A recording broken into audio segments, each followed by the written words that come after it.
Hello friends, welcome back to the new tutorial of the Typescript built-in generics required. Today we are going to learn about the built-in generics required utility type.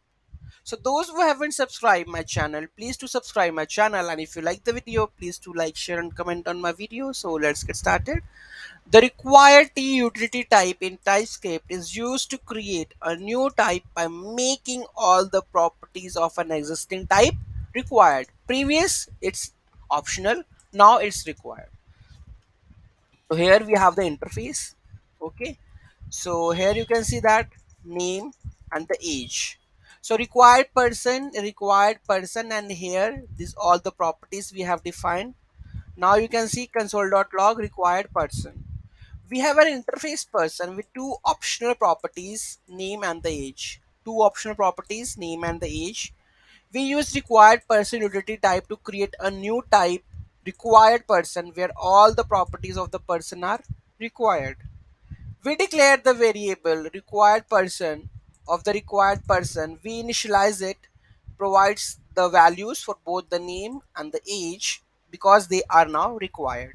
Now resulting required person object must have the values for both the name and the age, and the TypeScript enforces this requirement.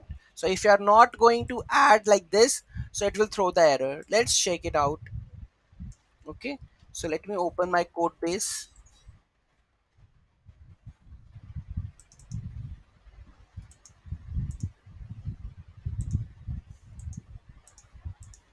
So here we will open this code.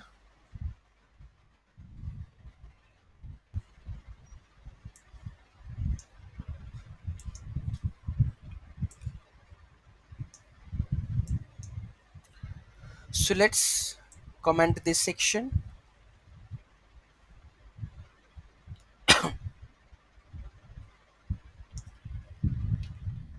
and add our section over here.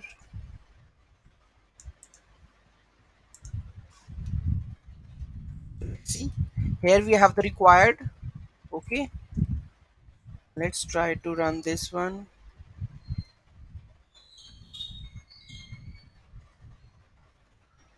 Now we have to use this.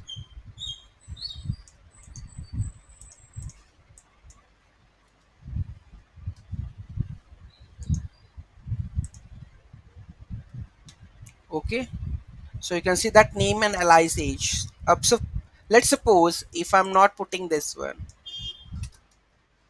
then it throws property age is missing in the type name string but required in the type person. Okay, so means it's required the person object. If you're missing something, it will throw the error. Okay, so this is how it works. Okay, so any doubt, any query in that, do let me know in the comment section. Thank you so much for watching this video. Have a great day.